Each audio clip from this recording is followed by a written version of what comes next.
दशावसाधे विवोरक्षिद्रा मंतको अथर्जाः अवादिरकमृतानीश्वर्तेन मित्रा वरुणा सचेते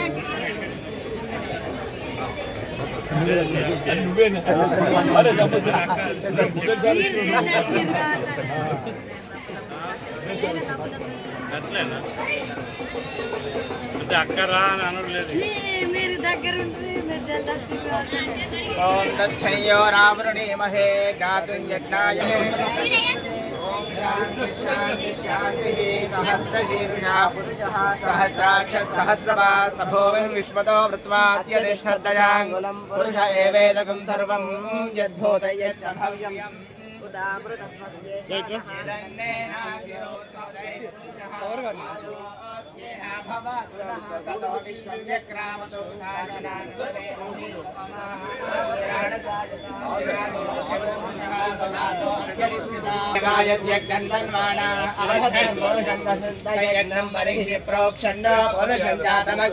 तेन देवाय दन्ता साध्यार्षयस्ति तस्मात् यज्ञात् सर्वतः पद्भ्यां भूमिर्दिशश्रोत्रा आदौ तथा लोकान्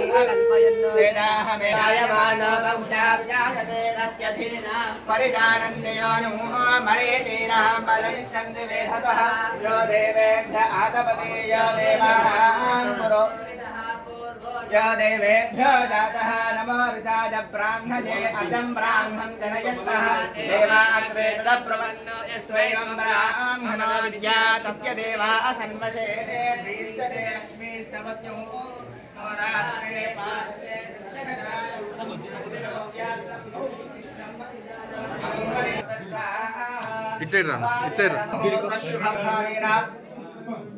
ओम गणानान्त्वा गणपतिं भवामहे कविं कवीनामुपमश्रवस्तमं ज्येष्ठराजं ब्रह्मणां ब्रह्मणस्पद आनश्वन्वन्नोतिभिस्सेदसादनं श्रीमन्महागणाधिपतये नमः प्रणो देवी सरस्वती वाजेभिर्वाजिनीमती धीनामवित्रयवतुर्याभिवृद्ध्यर्थं श्रीमेडमगेदालम्ब समेत मल्लिकार्जुन स्वामी देवता संपूर्ण अनुग्रह प्रसाद सिद्ध्यर्थं यजमानस्य दाशक्तिस्वामिनः गोत्रनामार्चन पूजाख्यं कर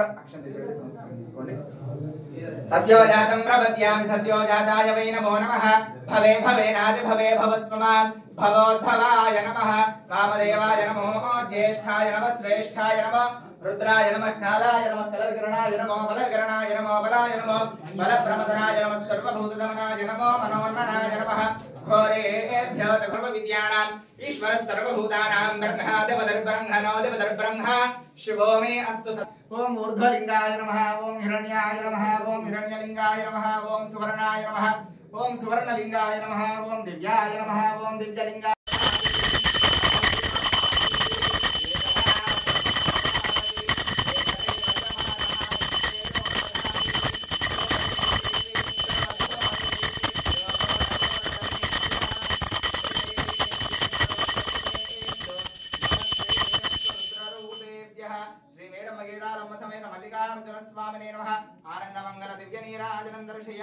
नीराजनानन्तरे शुद्ध आचमनीयं समर्पयामि नमस्कारान् समर्पयामि यो वेदादोस्वरः प्रोक्तो वेदान्ते च प्रतिष्ठितः तस्य प्रकृतिलीनस्य यः परः स महेश्वरः आनन्दमङ्गल दिव्य नीराजनं दर्शयामि नीराजनानन्तरे शुद्ध आचमनीयं समर्पयामि हर नमः पार्वतीपतये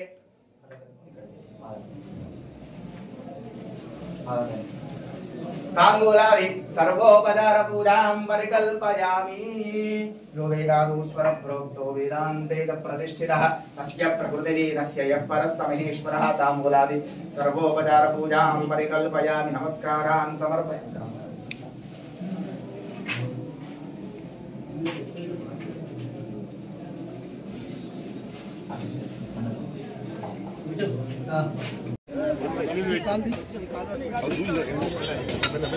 అన్న కొంచెం బాబు కొంచెం వెడల్పుండు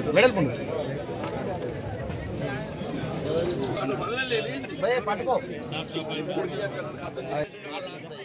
వెనకకు నువ్వు వెనకకి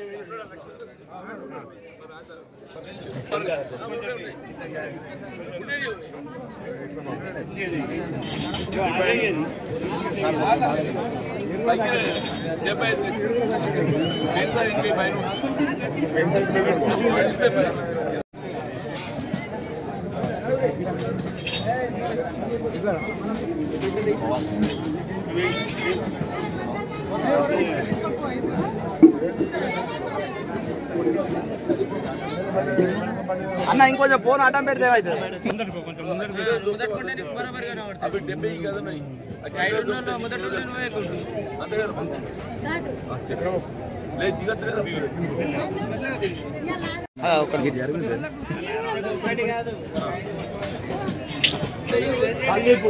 కాదు కొంచెం కొంచెం వెడల్పు జరగలేరు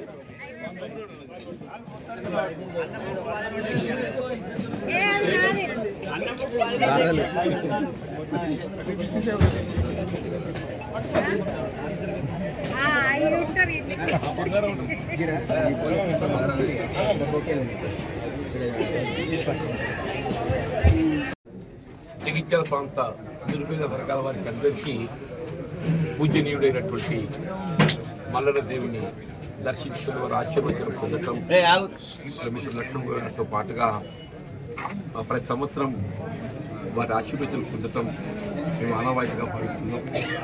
ఈ పర్యాయం కూడా రాష్ట్రంలో నూతనంగా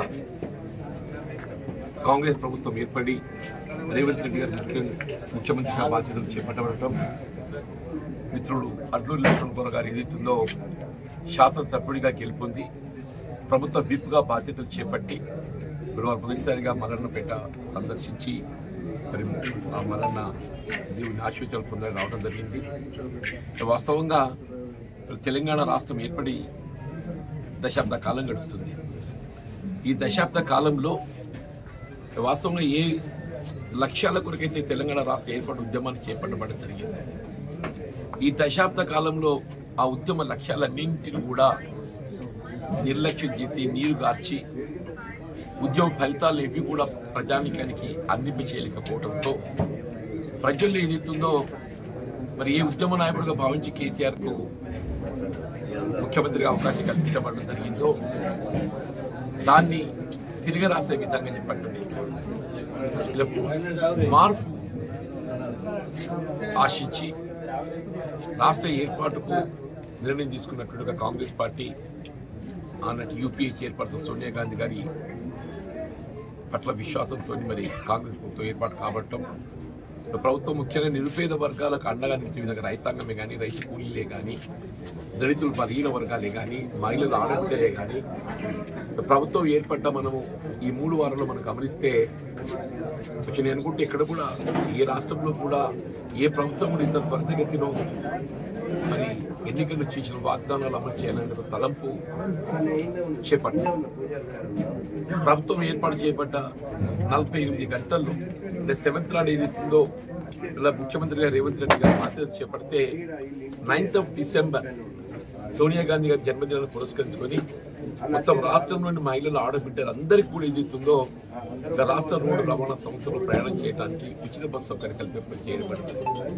ఇందులో ముఖ్యంగా విద్యార్థులు చెప్పంటున్నాను, చదువుకునే విద్యార్థులే కానీ, ప్రభుత్వ సెక్టరే కానీ, ప్రైవేట్ సెక్టర్లో విధులు నిర్వర్తించేటటువంటి ఒక ఆడబిడ్డలకి అందరికీ కూడా ఏదైతే ఒక ఆత్మవిశ్వాసం నింపే విధంగా ఉచిత రవాణా సౌకర్యం అనేది కేవలం వారికి ఆర్థికంగా ఏ మేరకు లబ్ధి జరుగుతుంది అనేది ప్రధానం కాదు. ఈ సౌకర్యం అనేది వారికి ఒక ఆత్మవిశ్వాసం నింపుతుందని చెప్పండి. ఈ ప్రభుత్వం మహిళల పట్ల చూపెట్టేటువంటి ఒక ఆదరణ కనబడుతుందని చెప్పండి. దాంతో పాటుగా ఉచిత వైద్య సదుపాయం, అన్నిటికంటే ముఖ్యం విద్యా వైద్యం అని చెప్పండి.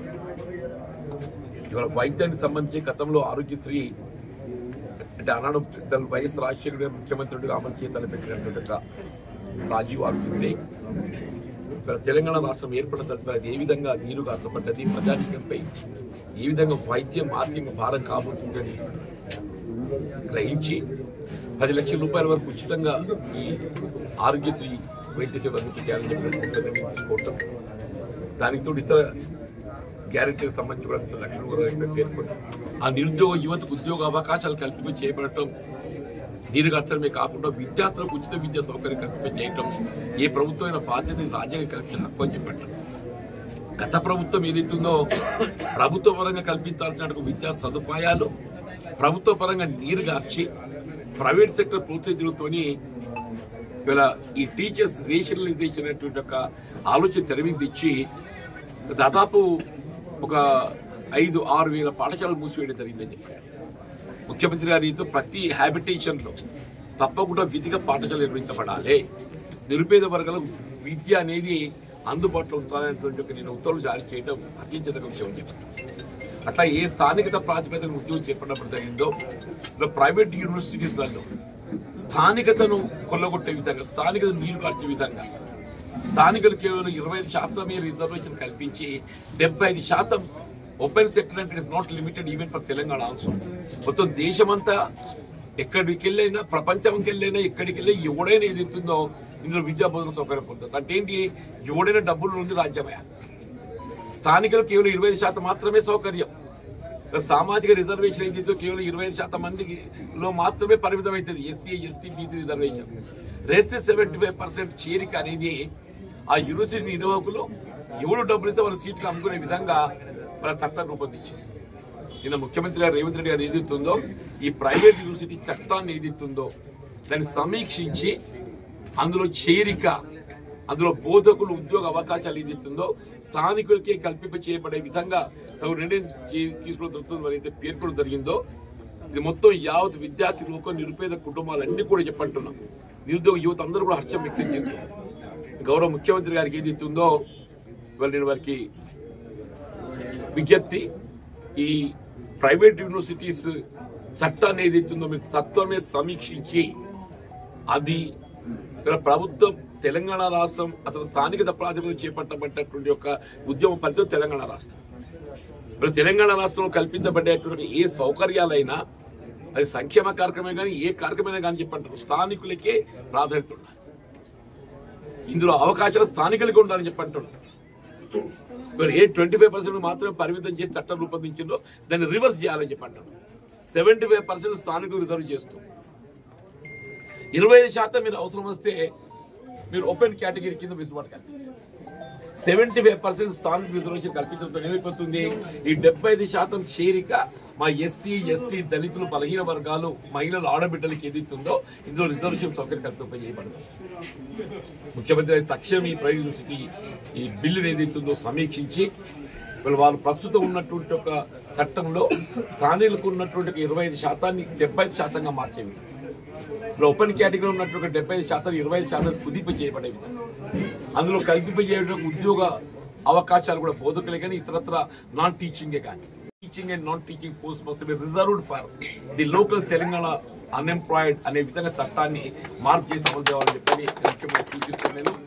ఇలా మల్లన్న దేవుడి ఆశీర్వచనంతో మా మిత్రులు లక్ష్మణ్ కుమార్ గారు శాసనసభ్యుడిగా గెలవటం నిజంగా ఈ ప్రాంత వాస్తువులకు అందరికీ కాకుండా మాకందరికీ కూడా చాలా సంతోషించిన విషయం. సుదీర్ఘ ప్రజా జీవితం దాదాపు వారిని 2 దశాబ్దాలుగా గమనిస్తున్నాయి. వారికి ఏ పదవి ఉన్నా లేకున్నా ఇలా ప్రజలకు అండగా నిలిచి ప్రజా సంక్షేమం కొరకు పాటుపడటం అనే బాధ్యత భావించి సేవా దృక్పథంతో వారు ముందుకు పోవడం జరిగింది. దాని ఫలితమే వాళ్ళు ఏదైతుందో వాళ్ళ వారు శాసనసభ్యుడిగా అత్యధిక మెజార్టీతో గెలవడము, ప్రభుత్వం కూడా రేవంత్ రెడ్డి గారు కూడా వారి యొక్క సేవలను గుర్తించి మరి తక్షణ ప్రభుత్వ విప్గా ఏదైతుందో అంటే ప్రభుత్వ పరంగా ఇవాళ జగిత్యాల జిల్లాకు సంబంధించి ప్రభుత్వ పరంగా అమలు తలపెట్టే సంక్షేమ కార్యక్రమం అన్నింటికీ సమీక్ష కూడా ఏదైతుందో పర్యవేక్షణ కూడా ఏదైతుందో బాధ్యత వారిపై ఉంచే విధంగా లక్ష్మణ్ గారిపై ఉంచే విధంగా మరి ప్రభుత్వ విప్పు అవకాశం చేయడం జరిగింది. నేను నా ద్వారా కూడా వారి విజ్ఞప్తి ఏంటంటే మరి ధర్మపురి నియోజకవర్గానికి పరిమితం కాకుండా వారు ఇప్పుడు ఏదైతే జిల్లా కాంగ్రెస్ అధ్యక్షుడిగా బాధ్యత నిర్వర్తిస్తున్నారు. వారు ప్రభుత్వ విప్పు కూడా ఏదైతుందో మా 3 నియోజకవర్గాలను కూడా ధర్మపురితో పాటు జగిత్యాల కానీ కోర్టుల కానీ మనకుండే part of Choppadandi part of Vemulawada కూడా ఏదైతుందో ప్రభుత్వ సంక్షేమ కార్యక్రమాల అభివృద్ధి కార్యక్రమాల అమల్లో ఏదైతుందో మన అంటే మీరు పర్యవేక్షించి అవి పారదర్శకంగా అమలు చేయబడే విధంగా మీ బాధ్యతలు మరి నిర్వర్తించాలని చెప్పని ఆశిస్తున్నాను.